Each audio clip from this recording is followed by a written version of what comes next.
All right, so we had a discussion at the gym the other day, and it was who's better, Roger Gracie or Gordon Ryan? Of course, your typical jiu-jitsu conversation about who's best. Same thing like in basketball, right? Always about, is LeBron better than Michael Jordan? Or is Kobe Bryant better than Michael Jordan? All right? And they all have their own special attributes. They're obviously good for a reason. It doesn't matter if you dislike them for personal reasons, but you cannot deny their talent because they're all equally great in their own unique way. I don't watch basketball. I'm not really a big basketball fan. I did watch Michael Jordan play a few times. I did watch Kobe Bryant play a few times. And Magic Johnson. I have watched LeBron play a few times. I personally think, especially with rule changes and things like that, that Michael Jordan is better than LeBron James. Like, light years ahead of him. I mean, I'm not saying that, but I mean, if you're asking my opinion, I think so. But I also think that, you know, arguably Joe Montana's a better quarterback than Tom Brady in a way, you know. So different times, different eras, different rule sets, and some of these players were able to flourish under stricter guidelines where nowadays things are a little bit easier. Now, that's not so much to say for Roger and Gordon. One thing you can say, and I will agree to this, will be that Gordon Ryan is definitely king of no-gi jiu-jitsu. Is he the king of jiu-jitsu? You can make a very, very strong case for that. But he has not competed in no-gi. I'm sorry, in gi. Roger Gracie is the king of gi jiu-jitsu. Once again, my opinion. You know, but we'll never see those two fight, so you'll always have that debate, okay? It just is what it is. Each person has their own skillful attributes that are very good. I do think Gordon Ryan is very skillful, basically all around. Instead of being really good at leg locks, or really good at half guard, or really good at back, he's just actually good at everything. And that's just one of those circumstances that happen, you know, every 20, 30 years or so, you know, and I'm sure 30 years from now we'll have another phenom that'll come through and they'll argue the same thing. Was he better than Gordon? This and that. We'll never know because they haven't competed. Has Gordon Ryan beat all the top people? Yes. So you can't take that away from him. Did Roger beat all the top people at his time? Yes, can't take that away from him either. So these are futile arguments, but one thing you can agree on is that they are very all unique and special.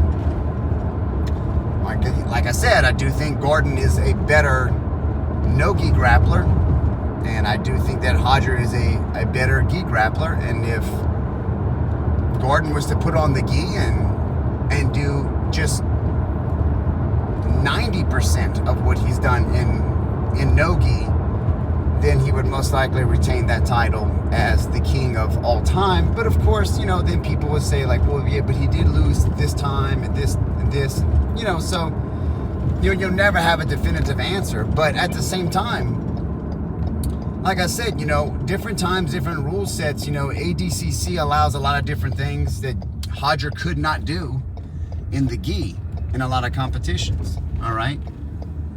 You have people like Warren Moon in football that thousands of yards have been taken away from his legacy because they were not under the sanctioned uniform of the NFL at the time. You know, Warren Moon has like insane amount of yards, and that was when the quarterback era was not in favor. It was not dominant like it is now. rules are really favored to the quarterback now.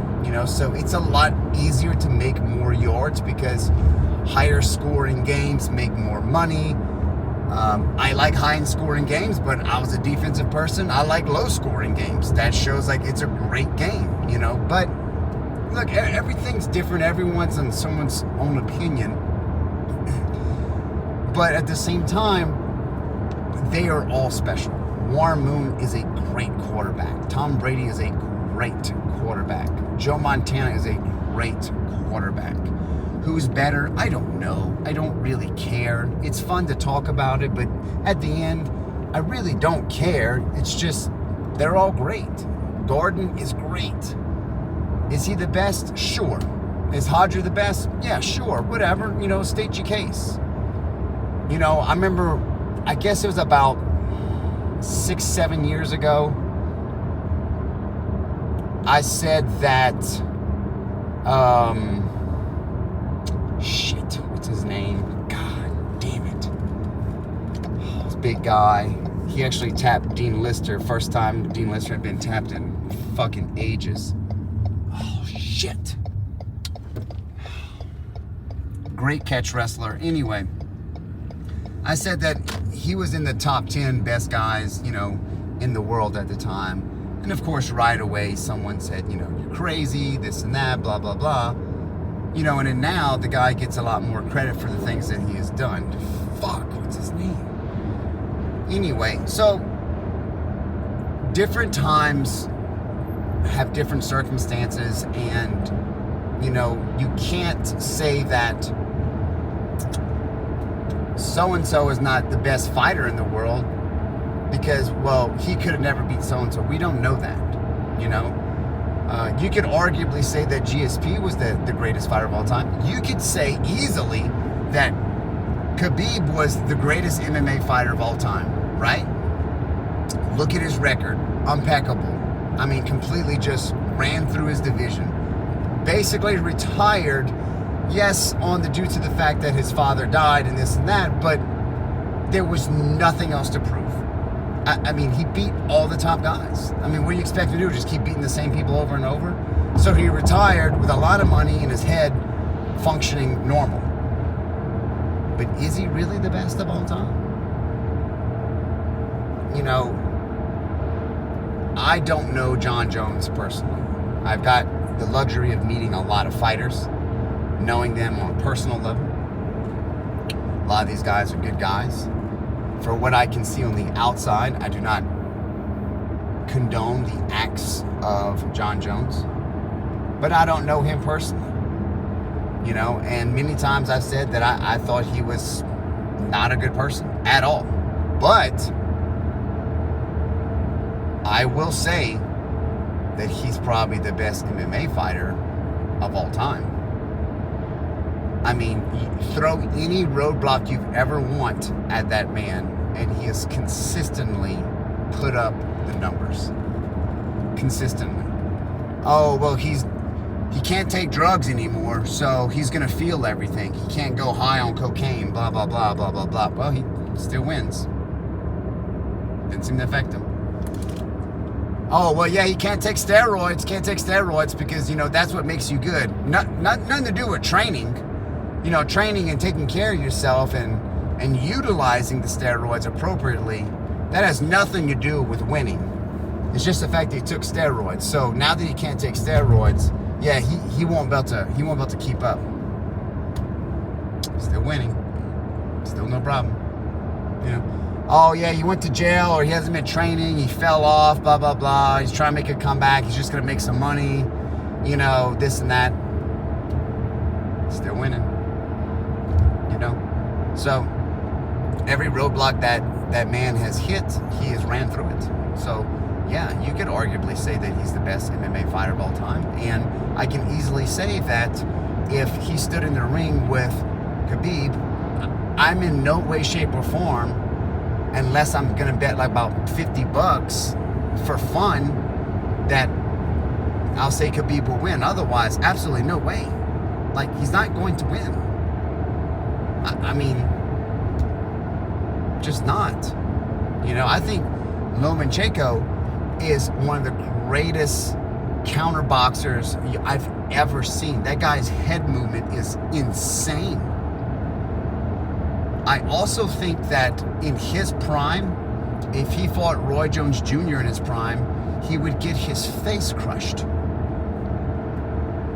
So, you know, when you're talking about the best of all time, you've got to take into a lot of things into account. You know, now you want to talk about the best in their division, yeah, sure, that's fine. It's no big deal, you know, but you can't tag that Roger Gracie's the greatest of all time.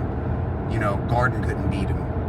You can't say that about Gordon either, that he's the greatest of all time. There's no way that Roger could beat him. You know, it's just different. You know, different things, different times, different opinions.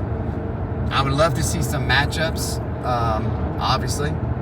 If you got any good matchups or you got your thoughts on this, man, feel free to comment. You're not going to hurt my feelings. You know, this is an open discussion. It's not a big deal. We're all here just trying to get better.